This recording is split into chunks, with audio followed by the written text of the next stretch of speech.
네, 광고 영상 제작 세 번째 시간입니다. 이번 시간에는 인간의 시각과 카메라에 대해서 한번 이야기를 해보겠습니다. 우리 인간의 시각과 카메라는 어떻게 다른지, 그래서 카메라는 사물을 어떻게 인지하고 정보를 제공하는지, 저장하는지, 자, 이런 부분에 대해서 한번 이야기를 해보겠습니다. 자, 우리 학생들도 집에 하나씩 카메라가 다 있을 것이고, 또 핸드폰에도 다 카메라가 있습니다. 언제 어디서든 촬영을 할 수 있는 상태이죠. 그런데 영상을 제작한다는 사람들은 기본적으로 카메라가 어떻게 사물을 저장하는지 이런 부분에 대해서 어디 가서도 좀 듣기 쉽지 않은 그런 이야기가 될 것인데요. 좀 알고 있어야 돼요. 그래야 나름 내가 알고 있는 기술을 이론적으로 얘기할 수 있어야 전문가가 되는 것이죠. 자, 지금부터 마지막 세 번째 시간 시작하겠습니다. 자, 인간의 시각과 카메라에 대해서 살펴보겠습니다.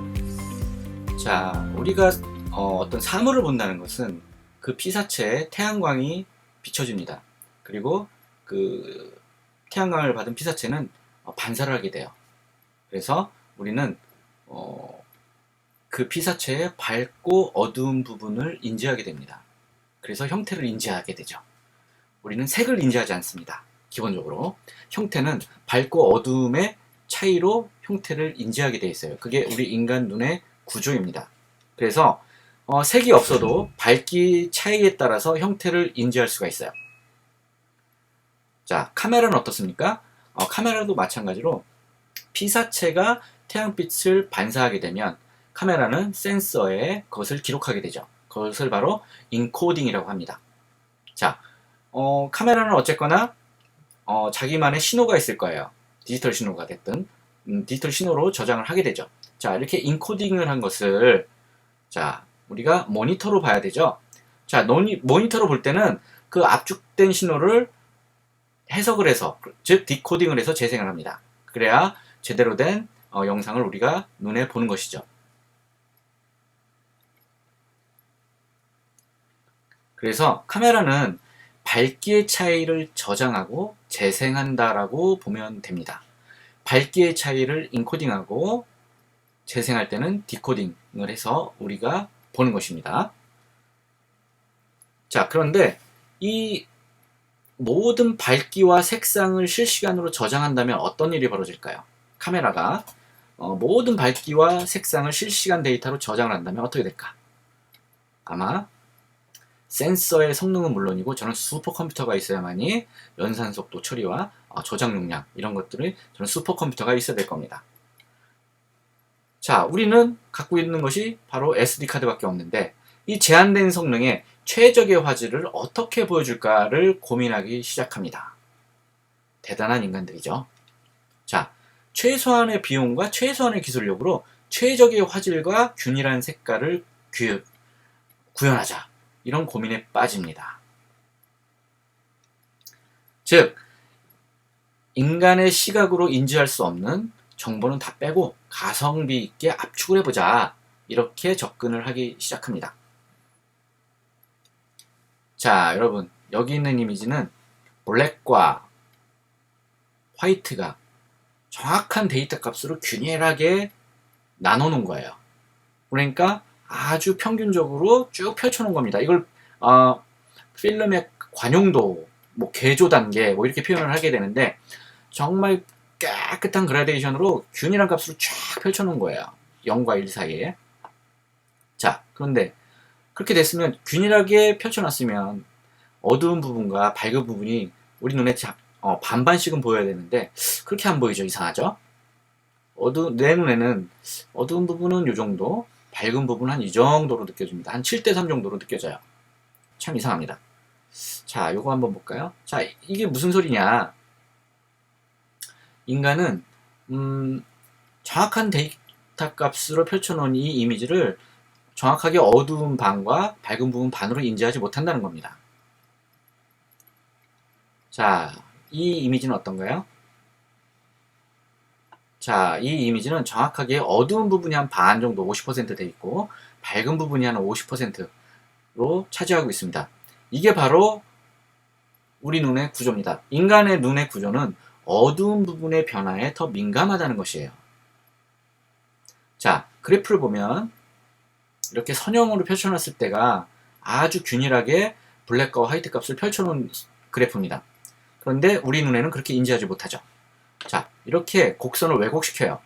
비선형으로 이렇게 휘어놨을 때 우리의 눈은 어두운 부분과 밝은 부분이 정확하게 반반이 있다고 느껴집니다.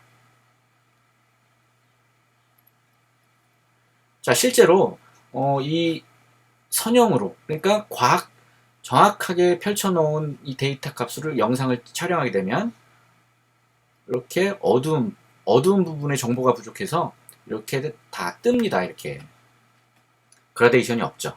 이렇게 단계가 생겨서 비정상적인 영상이 촬영이 됩니다. 자, 이렇게 비선형으로 곡선을 바꿔놨을 때, 즉 어두운 부분과 밝은 부분을 반반으로 나눠놓고 촬영했을 때는 감마값을 이렇게 정상적인 깨끗한 이미지, 개조 단계가 풍부한 블랙과 그레이와 이런 부분들이 풍부한 영상을 촬영할 수 있습니다. 자, 여러분, 이 그래프를 감마라고 합니다. 감마값이라고 하죠. 감마값. 우리가 포토샵에서 내 사진을 보정할 때 감마 곡선을 건드립니다. 이렇게 S자를 휘어놓죠. 이렇게. 그래야 뭔가 더 쨍해 보이고 컨트라스트가 더 좋아 보이죠. 자, 선형으로 된 밝기의 차이를, 이 선형으로 된 감마의 차이를 비선형 감마로 바꿔준다. 그랬을 때 이렇게 정상적인 이미지를 촬영할 수가 있죠. 즉, 카메라를 촬영한다는 것은 선형 신호를 비선형 신호로 저장한다. 이렇게 알고 계시면 되겠습니다. 자, 그래서 카메라 제조사나 장비 회사에서 가성비 좋은 감마값을 정하고 다 같은 공식을 쓰자, 공유하자, 이렇게 나옵니다. 그래서 감마값을 0.45로 정해서 최적화된 공식을 쓰게 됩니다. 그리고 그 0.45의 표준 감마값을 이름을 붙였는데 그게 바로 REC709라는 겁니다. 이 REC709는 뭐 특별한 게 아니에요. 그냥 어느 표준협회의 권고사항에 709번째 줄에 있는 거예요. 그래서 그냥 이름을 갖다 붙인 겁니다. REC709. 아마 색보정이라든가 이런 거 할 때는 이 REC709가 나오게 돼 있습니다. 자, 카메라는 현실 세계의 밝기의 차이를 REC709로 인코딩해서 저장을 하고 디스플레이 할 때도 REC709로 디코딩해서 보여준다. 이렇게 이해를 하시면 되겠습니다. 자, 여러분, 다시 나왔죠? 자, 이게 다이나믹 레인지입니다. 우리의 인간들은 이 REC709의 이 14비트의 영역을 좀 더 효율적으로 촬영을 하기 위해서 10비트로 낮춥니다. 이렇게. 그랬더니 14비트일 때의 다이나믹 레인지가 16,384조각이었는데 이렇게 쪼갠 게 10비트로 해도 별로 차이가 없어요. 그리고 용량은 1024개밖에 안 돼. 그래서 10비트에 1024개로 규격을 정하면서 아주 효율적인 다이나믹 레인지를 찾게 됩니다. 암부는 더 많이 기록하고 명부는 더 적게 기록을 한다 해서 이 로그 감마 함수가 나옵니다. 이게 바로 로그 촬영이에요. 이 로그 촬영을 하게 되면 어두운 부분을 완전히 100% 블랙으로 찍는 게 아니라 그레이로 찍게 되죠. 여기 보면 블랙이 좀 떠있죠. 붕 뜨죠. 이 어두운 게 좀 밝게 찍힙니다. 그리고 밝은 부분은 100% 화이트로 안 찍고 그레이로 찍게 돼요. 이렇게 내려오죠. 자, 이렇게 했을 때 안부의 디테일이라든가 이런 것들을 더 훨씬 살릴 수 있다는 거예요. 자, 그런데 이 로그 촬영으로 했어요. 그런데 이 로그 촬영을 다시 디코딩을 해서, 그러니까 모니터로 볼 때는 다시 REC709로 와야 됩니다. 그러니까 로그 촬영을 한 것을 다시 REC709로 바꿔줘야 돼요. 그게 아주 복잡하죠. 그래서 나온 것이 바로 빠르게 작업할 수 있도록 도와주는 것이 룩업 테이블, LUT라는 겁니다. 그런데 기본적으로 우리가 색보정 단계에 들어갔을 때 컬러 컬렉션이 있고 컬러 그레이딩이 있습니다. 이 컬러 컬렉션, 그러니까 원색으로 돌아와주는 거, 잡아주는 거, 이때 룩업 테이블이 필요해요. 그런데 제조사들이 이미 표준값을 다 찾아가지고 정해놨어요. 시트로 찾아놨어요. 그래서 그 시트 테이블을 룩업 테이블이라고 하는 겁니다. 자, 룩업은 검색하는 것이고 테이블은 어떤 표를 얘기하는 거예요. 그래서 우리가 LUT 값들을 각 제조사들이 많이 제공하고 있어요. 그래서 우리가 로그 촬영한 것을 색보정을 할 때 먼저 LUT를 갖고 와서 기본적인 색깔로 찾아준 다음에 그 다음에 색 보정을 하게 되죠. 정답은 아닙니다. 다 감각적으로 느낌적으로 또 저마다 색 보정하는 방법들이 다 있기 때문에. 근데 우리가 LUT 색 보정할 때는 또 분명히 이런 이야기들이 이 LUT가 꼭 나오고요. 자, 그래서 카메라는 이러한 구조를 갖고 이미지를 찍고 그 다음에 우리에게 보여준다. 자, 이것이 어떤 수학적인 함수에 의해서 모든 세팅들이 정해져 있다. 이런 말씀을 드립니다. 자, 이번 시간에는 카메라에 대해서 한번 알아보겠습니다. 카메라가 어떤 원리인지. 자, 카메라에는 필름 카메라와 디지털 카메라가 있죠. 모든 디지털 카메라는 필름 카메라에 기반을 두고 있습니다. 거기서 벗어나지 못해요. 아날로그한테. 자, 기본적으로 카메라는 이렇습니다. 빛이 들어오고요. 빛이 들어온 걸 필름에 감광하게 돼서 찍게 되죠. 자, 우리의 눈은 뷰파인더를 통해서 구도를 잡게 되는데 이 렌즈가 보는 위치와 내가 보는 위치가 달라요. 여기 이 위상차가 있죠. 그래서 그것을 맞추기 위해서 여기다 거울을 하나 놓습니다. 거울을 이렇게 비스듬하게 놓습니다. 그러면 빛이 이렇게 들어와서 거울이 위로 반사를 하죠. 그러면 프리즘이 위로 갔다가 일로 반사시켜서 이렇게 들어오는 거예요. 그러니까 카메라가 이 렌즈가 보는 것과 내가 보는 위치가 똑같아지는 거예요. 구도가. 이것을 일안 반사식 카메라라고 합니다. 일안. 눈 하나로 반사시킨다. 싱글 렌즈 리플렉스 SLR입니다. 자, 그래서 기본적으로 빛이 이렇게 들어왔을 때 미러가 이렇게 있고요. 미러가 프리즘으로 반사를 시킵니다. 오각형이에요. 오각형 반사로 이렇게 시켜서 구도를 잡게 되는데 촬영은 어떻게 되느냐? 셔터를 누르게 되면 거울이 이렇게 올라가요. 위로. 척컥 하는 거예요. 그때 척컥 소리가 납니다. 그리고 센서 또는 필름에 감광이 되죠. 이미지가. 그리고 다시 닫힙니다. 자, 이것이 셔터 스피드와 연관이 되어 있어요. 이 미러가 열리고 닫히는 것은 셔터 스피드와 관계가 있습니다. 자, 그런데 이 거울이 없는 것이 있어요. 이게 미러리스라고 하는데 거울이 없는 이라는 뜻이죠. 이것은 그대로 빛이 들어와서 센서에 찍힙니다. 기록이 되고요. 이 뷰파인더 또한 모니터링으로 이렇게 그대로 보이게 되죠. 자, 이게 바로 미러리스입니다. 자, 그래서 우리가 카메라에는 DSLR이 있고 미러리스가 있습니다. 디지털 싱글 렌즈 리플렉스. 거울이 있는 것은 DSLR, 거울이 없는 것은 미러리스. 이렇게 나누게 됩니다. 자, 이 특징이 있어요. 자, 거울이 열렸다가 닫혀야 돼요. 그러려면 이 공간이 필요해서 DSLR은 이 옆에 두께가 두껍습니다. 그리고 미러리스는 거울이 없으니까 그대로 센서에 찍으니까 얇아지죠. 옆에 사이드가. 이런 특징이 있습니다. 자, 그래서 DSLR 보면 여기 이건 거울입니다. 요거 거울이 있고요. 셔터를 누르게 되면 이게 위로 촥 올라가서 찍혔다가 내려옵니다. 그래서 두껍죠. 자, 이것은 미러리스인데 센서입니다. 센서. 센서에 그대로 영상이 인코딩이 되죠. 자, 카메라는 기본적으로 셔터 스피드와 조리개 그리고 아이소, 화이트 밸런스라는 것이 있습니다. 가장 많이 들어보고 또 카메라에는 당연히 기본적으로 이런 메뉴들이 있습니다. 이게 가장 중요하고 기본이죠. 자, 먼저 셔터 스피드에 대해서 알아보겠습니다. 자, 셔터 스피드는 말 그대로 빛을 받아들이는 시간을 조절하는 거예요. 자, 어떻게? 손흥민이 아주 빠른 속도로 볼을 차고 있는데 정확한 정지 영상이에요. 흔들림이 없죠. 왼쪽은 주변이 다 이렇게 흐리게 돼 있어요.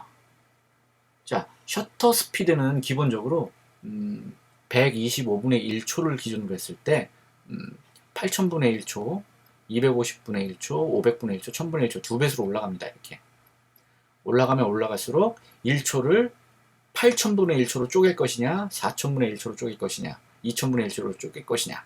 굉장히 빠른 속도로 쳤다가 열렸다가 닫히는 거예요. 반면에 셔터 스피드가 60분의 1초, 30분의 1초 점점 내려갈수록 척컥, 척컥 이렇게 찍히게 되겠죠. 그러면서 상이 흔들리게 됩니다. 자, 이렇게 상이 흔들리죠. 자, 이것은 지금 이 장면은 사람은 그래도 정확하게 초점이 맞아 있고 주변이 이렇게 스피드감 있게 흔들리고 있어요. 이걸 의도적으로 이렇게 찍게 되는데 이런 것들은 사진을 찍는 사람이 이 선수를 빠르게 팔로우하는 거예요. 쫓아가면서 찍는 거예요. 쫓아가면서 셔터를 누르기 때문에 이 사람과 셔터 스피드가 일치하게 되니까 주변은 날아가는 겁니다. 자, 쫓아가지 않고 그대로 찍었다 그러면 이게 다 흐르겠죠. 이렇게 빠른 속도로 다 움직이고 있으니까.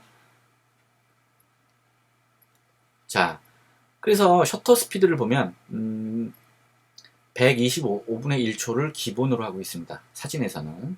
그리고 80분의 1초, 30분의 1초 점점 셔터 스피드를 느리게 하면 빛이 많이 들어오게 하니까 정상 노출에서 점점 오버가 되고 있죠. 노출이 더 밝아지고 있어요. 자, 이제 조리개가 있습니다. 어퍼처라고 하는데 조리개는 빛이 들어가는 양을 조절을 해요. 셔터는 빛을 받아들이는 시간을 조절했다면 조리개는 빛이 들어가는 양을 조절합니다.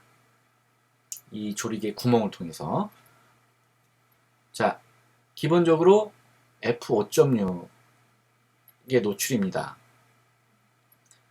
그리고 이걸 기준으로 점점 f4, f2.8 밑으로 내려가면 f1.4 이렇게 노출이 열리게 되면 조리개 구멍이 이렇게 열려지는 거예요. 자, 그러면 노출 과다가 생겨나고 점점 줄이면 노출 부족이 생깁니다. 자, 그런데 여러분 이 사진을 한번 보시죠. 똑같은 구도인데 앞에는 포커스가 나가고 이 중간에 인물에 포커스가 맞아 있어요. 뒷 배경도 싹 나갔죠. 자, 이런 느낌이 훨씬 좋죠, 사진은. 자, 이것은 포커스가 똑같은 구도인데 포커스가 다 맞았어요. 자, 이런 사진을 어떻게 연출하느냐? 바로 조이개를 열었느냐, 쪼였느냐에 따라서 이미지는 이렇게 찍힙니다. 이렇게 찍힐 수도 있고요. 이 포커스 범위가 짧은 거, 이건 포커스 범위가 길다라고 얘기하는데 그것을 피사계 심도가 짧다, 피사계 심도가 깊다라고 표현을 합니다. 그래서 우리가 감성 사진, 이 갬성 사진을 찍으려면 조리개를 많이 열어줘야 돼요. 그래야 이렇게 포커스가 나가는 사진을 찍을 수가 있는데 이 조리개를 열면 노출이 과다해서 오버되지 않나요? 맞습니다. 그렇기 때문에 셔터 스피드를 올려주는 거죠. 많이 연 만큼 빛을 짧게 받아들이는 거예요. 셔터가. 자, 다음은 아이소에 대해서 알아봅시다. 아이소 많이 들어보셨죠? 자, 카메라에는 다 아이소 값이 있습니다. 필름의 간광도를 얘기하는 건데 아이소는 셔터 스피드와 조리개의 평균 값을 정해주는 역할을 합니다. 자, 무슨 소리냐? 자, 이 아이소 또한 옛날 필름에서 나왔습니다. 우리가 옛날에 필름을 살 때는 이렇게 필름 통을 사는데 여기 보면 숫자가 적혀 있어요. C200, 400, 800. 이게 바로 아이소 값이에요. 이 아이소 값은 쉽게 얘기하자면 빛의 간광도예요. 그러니까 기본적으로 우리가 필름을 살 때 100에서 200 값을 사거든요. 자, 그런데 이게 400으로 올라갔다, 800으로 올라갔다, 이 한 단계씩 올라갈 때마다 노출을 한 스탑씩 보장받는 거예요. 야간 촬영이 있어서 좀 더 밝은 걸, 좀 빛을 더 받아들여야 된다. 그랬을 때 감도가 더 높은 거를 써요. 800 이렇게 되면 한 2스탑 정도 노출을 확보하는 겁니다. 자, 되게 좋죠. 자, 그런데 이 장단점이 있어요. 아이소 값이 높은 거예요. 아이소 800으로 찍은 거와 아이소 8000으로 찍은 겁니다. 그레인이 많이 생겨요. 단점은 입자가 거칠어진다. 아이소 값이 낮은 걸 쓰게 되면 많은 빛을 필요로 하고요. 조명 세팅을 해야 됩니다. 대신에 화질이 좋아져요. 선명한 느낌이죠. 근데 아이소가 높은 걸 사용할 때는 적은 빛으로 촬영을 해야 될 때, 조명 세팅이 불가능할 때, 대신에 화질은 그레인이 좀 낀다, 거칠어진다 라는 뜻이죠. 자, 야경 촬영입니다. 우리가 핸드폰으로 야경 잘 나오잖아요. 그걸 확대해 보면 사실은 이렇게 그레인이 껴 있어요. 지글지글지글지글지글. 어두운 값을 더 밝게 인위적으로 올린 겁니다. 자, 지금부터는 색온도와 화이트 밸런스에 대해서 알아보겠습니다. 아주 중요하죠. 자, 여러분 같은 장소에서 찍었는데요. 여기 해가 이렇게 떴다가 집니다. 그때마다 색이 달라져요. 우리는 인지하지 못하지만 색이 아주 달라집니다. 우리가 석양을 이미지로 봤을 때는 이렇게 됐지만 실제로 볼 때는 이렇게 붉게 나오지 않죠. 그런데 카메라로 찍으면 이렇게 붉게 나와요. 자, 이게 무슨 말이냐? 카메라는 색을 인지하지 못합니다. 무슨 말일까요? 카메라는 색을 인지하지 못한다고요? 자, 같은 장소를 시간대별로 사진을 찍었습니다. 우리가 봤을 때는 이게 정상적인 색깔일 것 같은데 시간의 흐름에 따라서 색깔이 이렇게도 찍히고 이렇게도 찍힙니다. 파랗게 찍히죠. 자, 이게 무슨 뜻이냐? 모든 사물은 빛의 변화에 따라서 색이 달라집니다. 그런데 인간은 인지력이 있으니까 색을 자체 보정해요. 그래서 뇌에 전달하죠. 그래서 그냥 화이트를 시간에 상관없이 화이트로 인지해서 봅니다. 그런데 카메라는 인지력이 없다 보니까 보정 능력이 없어요. 그러니까 곧이곧대로 찍어버립니다. 대기의 현상을. 이것을 바로 색 온도라고 합니다. 자, 모든 사물은 태양빛에 의해서 또는 주변의 조명에 의해서 열이 생깁니다. 그리고 그 열을 방출하게 돼요. 이 방출할 때 파장이 발생합니다. 이 파장의 길이를 절대 온도의 수치로 나타낸 것이 색온도입니다. 켈빈이라는 사람이 발명을 해가지고 켈빈도라고 합니다. 이 파장이 짧은 것들은 푸른색을 띠고요. 파장이 긴 것들은 붉은색을 띱니다. 파장이 짧고 푸른 것은 색온도가 높고요. 파장이 길고 붉은 것은 색온도가 낮습니다. 자, 그렇게 봤을 때 여기는 색온도가 높은 거예요. 그리고 여기는 색온도가 낮죠. 자, 좀 더 알아보겠습니다. 자, 우리가 24시간 하루 중에서 100% 화이트를 볼 수 있는 색온도가 있는데 그때가 바로 5200켈빈도입니다. 이게 언제냐? 바로 정오 한낮이에요. 해가 맑은 정오 한낮에 가장 100% 화이트를 찍을 수가 있습니다. 자, 이것을 기준으로 5200켈빈도를 기준으로 5200켈빈도보다 낮으면, 온도가 낮으면 붉은색을 띠고요. 파장이 길죠. 높으면 푸른색을 띠면서 파장이 짧은 파장들이 나옵니다. 우리가 하늘을 봤을 때 파랗게 뜨는 것도 이 색온도 때문에 그래요. 태양빛이 대기 중에 물 분자, 물방울들과 부딪히면서 산란을 해요. 그때 강력한 에너지가 발생하고 파장이 짧죠. 그렇기 때문에 파란색을 띠는 겁니다. 그런데 이 태양빛이 물과 만나요. 수평선에서 물에서 떠올 때, 수평선과 만날 때는 물의 반사에 의해서 파장이 길어집니다. 그래서 붉은색을 띱니다. 자, 그래서 푸르게 찍힌 것들, 이런 것들은 색온도가 높다. 붉게 찍힌 것은 색온도가 낮다라고 표현합니다. 그런데 여기는 수평선에 해가 떠오르는데 왜 푸르죠? 이것은 일몰 직전에 이 색온도라는 것은 흐린 날 조금 더 높게 나와요. 맑은 날보다. 그러니까 태양빛이 구름에 가려서 이 구름을 뚫고 나왔을 때의 파장이 강력해지기 때문에 짧은 파장들이 많이 생겨요. 그래서 푸르게 나옵니다. 우리가 영화에서 보면 비 오는 날, 대낮에 비 오는 날을 어떻게 표현해요? 색감이 푸르스름하게 나오죠. 흐린 날 색온도가 일반적으로 더 높게 나옵니다. 자, 그래서 우리는 이 카메라가 내가 태양빛에 있는지 조명, 텅스텐 인공 조명하에 있는지를 인지를 못해요. 그래서 카메라에다가 100% 화이트 값을 입력해 줘야 돼요. 이걸 맞추는 작업을 화이트 밸런스라고 합니다. 화이트 밸런스를 맞춘다는 것은 카메라에다가 지금 현재 조명하에 화이트는 이 색깔이야 라고 명령어를 때리는 거예요. 입력을 해주는 겁니다. 자, 빛의 삼원색은 뭐예요? 빨강, 녹색, 파랑이에요. 카메라는 이 세 색깔로 구분을 합니다. 모든 색을 만들어내는데 이거의 기준, 이 빨간색, 이 정확한 빨간색, 녹색, 파란색을 만드는 기준은 뭐냐? 바로 이 가운데 화이트예요. 화이트. 그래서 이 화이트의 기준을 내 조명 상태, 내 환경에 맞게 맞춰줘야 제대로 된 색깔을 구현할 수 있다는 겁니다. 자, 이게 화이트 밸런스를 맞추는 과정이에요. 자, 현장의 광원 상태에 따라서 화이트 밸런스를 맞춰주는데 화이트 종이를 그 광원 상태에서 꽉 채워서 맞춰주든지 맞춰줄 수가 있고요. 또 그레이 카드라는 것도 있습니다. 이 그레이 카드, 이 화이트보다는 그레이 카드를 요즘 많이 쓰는데 요거 좀 더 색감이라든가 노출이 좀 더 부드럽게 나온다는 거죠.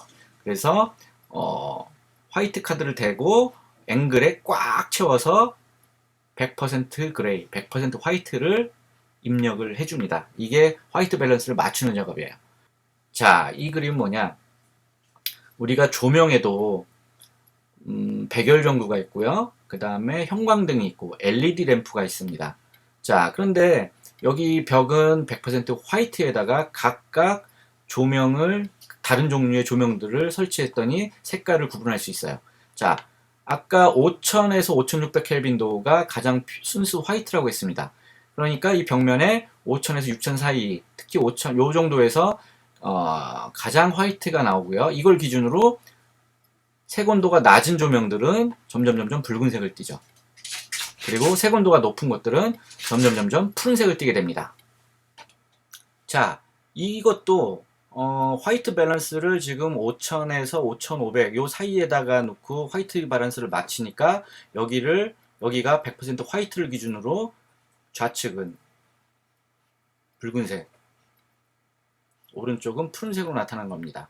예를 들어서 8000이나 9000 쪽에다가 화이트 밸런스를 0점을 맞췄으면은 여기가 화이트가 나오고 여기가 좀 더 희미한 푸른색, 여기는 점점 여기서부터 붉은색을 띠게 될 겁니다.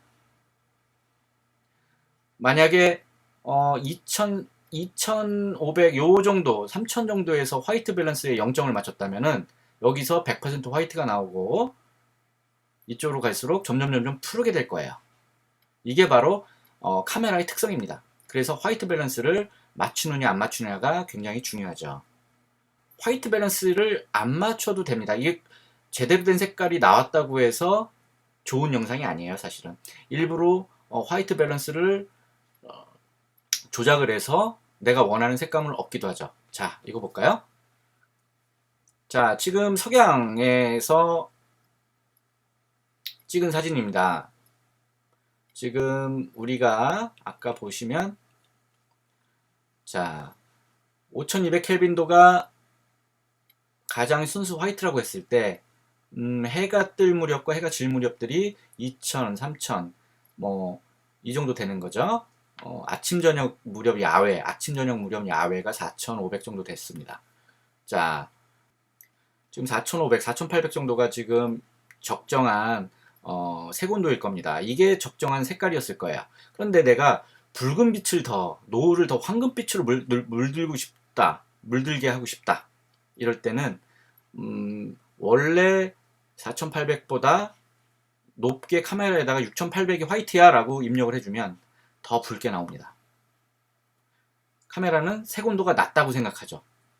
색온도를 높여주니까 의도적으로 높여줬는데 카메라는 지금 내가 입력된 색온도보다 현재가 더 색온도가 낮구나 하니까 붉은색을 띠고요. 반대로 색온도를 적정보다 낮춰줬어요. 카메라에다가 2800이야 지금 라고 거짓말을 했어요. 이게 지금 2800이 화이트야 했더니 그럼 색온도가 지금 환경이 4800이니까 높으네 나보다. 그러니까 파란색을 띠는 겁니다. 이렇게. 재밌죠? 자, 여기는 조명의 촛불 조명이 한 1500 켈빈도가 되고요. 이 붉게 나오는 게 싫어서 촛불을 대고 촛불하에서 화이트 밸런스를 맞춰줬더니 붉은색이 많이 가시면서 적정 색깔이 나왔어요. 이거는 선택입니다. 내가 붉게 찍고 싶을 때 연출의 의도예요. 붉게 찍고 싶을 때는 굳이 이런 데서 화이트 밸런스를 맞추지 않아도 되죠. 자, 이거 뭐죠? 2500 켈빈도인데 지금 영상을 보면 순수 화이트가 하나도 없어요, 사실은. 그런데 느낌이 좋죠. 풍부한 어떤 부드러움이 있고 갈색의 따뜻한 느낌도 있어요.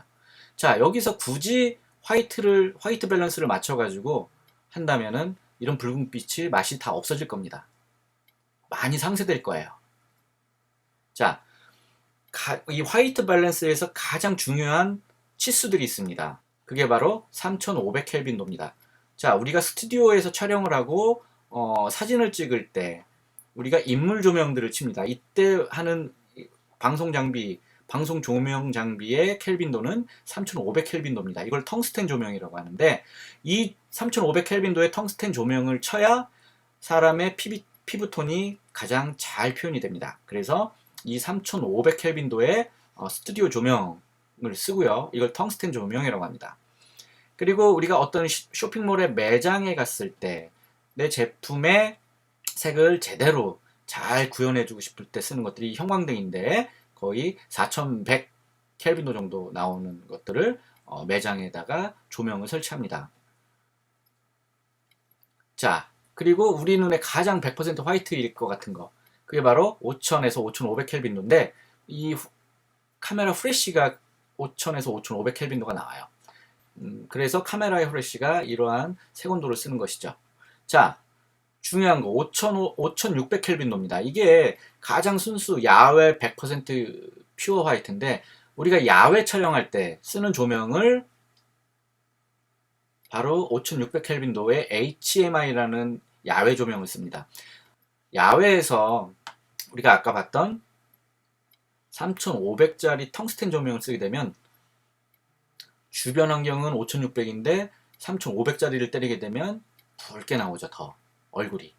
그래서 이 야외와 색온도가 맞는 5600짜리 5600 켈빈도짜리 HMI 조명을 사용하게 됩니다. 푸른색이 나오죠. 그래야 야외에서의 피부톤이 제대로 구현이 됩니다. 자, 이것은 아주 청명한 날, 지금 이 상태는 한 9000 켈빈도 정도 돼요. 이 빛들이 이 물에 반사가 돼서 산란을 하고요. 아주 청명하게 나오죠. 자, 근데 이런 색감을 찍기 위해서 카메라는 5600 켈빈도로 찍었습니다. 그래야 푸른 게 더 푸르게 나오죠. 실제로 우리 눈에는 이렇게 안 보여요. 이렇게 보일 겁니다. 이렇게. 그런데 사진을, 색감을 더 선명하고 청량감 있게 찍기 위해서는 카메라에다가 5600 켈빈도를 입력하고 찍습니다. 그러면 현재는 9000 켈빈도니까 카메라는 나보다 더 색온도가 높다고 인지해서 푸른색을 띠게 됩니다. 굳이 여기서 화이트 밸런스를 맞췄어요. 9000 켈빈도 상에서 화이트 밸런스를 맞춰서 9000 켈빈도의 화이트 값을 입력하게 되면 이렇게 파랬던 것이 그냥 노멀하게 나올 뿐이죠. 그리고 화이트도 약간 붉은색을 띠게 될 겁니다. 자, 재미가 없죠, 이런 사진들은. 그래서 화이트 밸런스를 잘 맞추는 게 중요한 게 아니라, 내가 이 화이트 밸런스의 개념을 정확히 알고 있다면 내가 찍고 싶은 사진이나 영상을 연출할 수가 있습니다. 자, 그래서 이것은 화이트 밸런스를 맞추기 전에 찍은 거예요. 빨간색과 녹색이 있고요. 요 돌 주변들이 그레이로 떨어지는데, 자, 그레이 화이트 밸런스를 맞췄어요. 착각 맞추고 찍었더니 제대로 우리가 눈에 보이듯이 이렇게 돌 색깔들이 붉은색을 띠면서 좀 더 따뜻한 색깔이 연출됐습니다. 자, 우리가 화이트 밸런스를 어디서 맞춰요? 우리 사진에 보면 이렇게 자동이 있고요. 백열등, 형광등, 이게 맑은 날, 프레쉬, 흐린 날, 이게 다 있는 거야. 그래서 이런 것들이 다 색온도가 다르기 때문에 내가 찍고자 하는 환경에다 맞추라는 뜻입니다. 우린 대부분 오토에다 놓고 찍죠. 크게 상관은 없습니다만, 예를 들어서 제품 사진이라든가 음식 영상, 제품 영상들은 색깔이 굉장히 중요합니다. 특히 화장품 같은 거, 색조 화장품 같은 거는 정확한 색이 나와야 되기 때문에 이 화이트 밸런스를 잘 맞추셔야 돼요. 그 조명 하에서 화이트 밸런스를 잘 맞추고 찍어야 제대로 원하는 색을 찍을 수가 있습니다. 자, 그래서 우리가 오토로 놓고 텅스텐, 자, 정리를 하자면 백열등이나 텅스텐은 3200 켈빈도, 형광등은 4000 켈빈도, 맑은 날은 5200. 프레쉬는 6000, 흐린 날은 6000 켈빈도. 자, 이렇게 카메라에 설정이 돼 있어요. 그래서 어느 카페 갔더니 이 붉은색 조명이 있는데 그냥 화이트 밸런스를 맞추지 않고 찍으면 이렇게 붉게 나온다고 했을 때 이 상태에서 화이트 밸런스를 맞춰주면 이렇게 정상적인 색깔이 나오는 거예요. 자, 지금까지 화이트 밸런스와 색온도에 대해서 알아봤습니다. 이 화이트 밸런스를 왜 맞추는지, 그렇다면 색온도는 무엇인지를 알고 있다면 내가 얼마든지 원하는 대로 색감을 만들어서 사용할 수가 있겠죠.